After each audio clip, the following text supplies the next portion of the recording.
स्वामी श्री अमृतदास जी महाराज के शिविर में हुआ संत सम्मेलन, जहां पर बड़े बड़े संत महात्माओं का आना हुआ। स्वामी जी द्वारा सभी महात्माओं का भव्य स्वागत एवं अतिथि सत्कार किया गया। माला फूल अर्पण कर संत महात्माओं को फलाहार एवं जलपान कराया गया। सभी संत महात्मा एक दूसरे से मिलकर अत्यंत प्रसन्न हुए और स्वामी श्री अमृतदास जी महाराज को अपना आशीष दिया।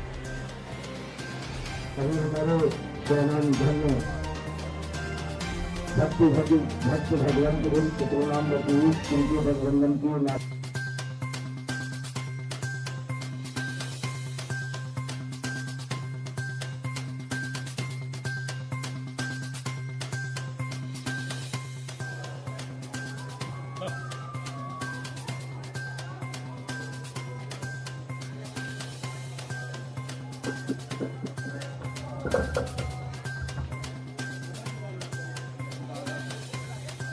मंच पर विराजमान हो।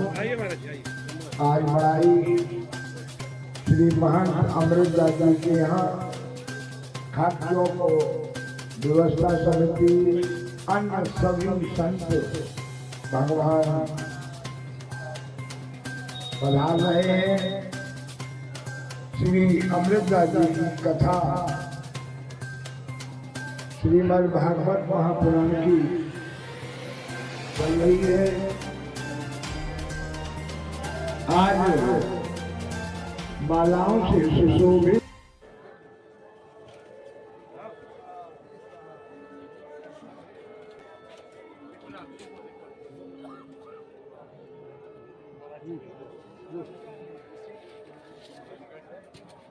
संतों का अनुसंधान किया है, विकास किया है। मगर जिस तरह से अल्बर्ट आइंस्टीन ने जो लिखा वो बहुत ही महनीय है। साल भर अपने अपने कैंपों में रहते हैं, उसके बाद जब प्रयागराज आते हैं तो उसके बाद भी अपने अपने कैंपों में रह जाते हैं। एक दूसरे से मिलने का मौका ही नहीं मिलता, क्योंकि हम लोग सब अपने अपने कैंपों की व्यवस्थाओं में लगे रहते हैं। तो ये जो भंडारे का नियम रूप हम लोग देते हैं, तो इसमें जितने भी हमारे पूज्य आचार्य चरण हैं, पूज्य महंत लोग हैं, इन सब का दर्शन एक साथ एक ही बार हो जाता है। वो साल में एक ही बार हो पाता है, क्योंकि इसके बाद सब लोग पूरे साल अपने अपने तरीके से धर्म का प्रचार करते हैं। कोई भागवत कर रहा है, कोई यज्ञ कर रहा है, कोई अनुष्ठान कर रहा है, कोई मठ मंदिरों की व्यवस्था कर रहा है। तो ये केवल और केवल प्रयागराज में ही संभव है, कुंभ मेले में ही संभव है, माघ मेले में ही संभव है। तो आज हमारे यहाँ खाक चौक के जितने भी संत महंत हैं, सबका आगमन हुआ है और सबका दर्शन हुआ है।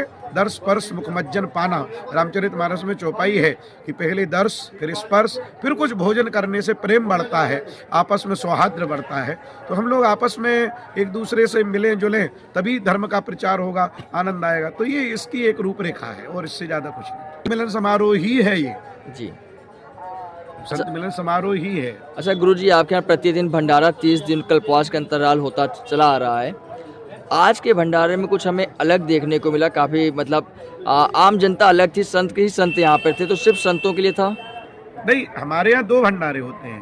पहले देखिए, नियम ये है हमारे कैंप का कि पहले संत भगवानों का भोजन होगा और बाद में गृहस्थ भगवानों का भोजन होगा। भोजन सबका होता है, लेकिन नियम ये है कि पहले हम ठाकुर जी को भोग लगाएंगे, उसके बाद जो संत आएंगे उनका भोजन और सम्मान होगा। इसके बाद हम लोग जो गृहस्थ माने संत हैं उनको भोजन कराते हैं, और सबसे आखिरी में जो कैंप के मालिक होते हैं वो लोग भोजन पाते हैं, ताकि व्यवस्था बनी रहे। तो आज हमारे यहाँ कुछ विशेष कृपा रही, संत चरण ज़्यादा आए तो ज़्यादा सेवा करने का अवसर प्राप्त हुआ।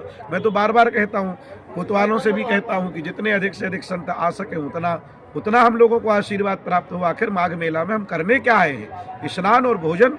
स्नान कर रहे हैं गंगा मैया का और भोजन करा रहे हैं साधुओं का, अतिथियों का। तो ये सब चल रहा है और ये 24 तारीख तक चलेगा, अनवरत चलेगा।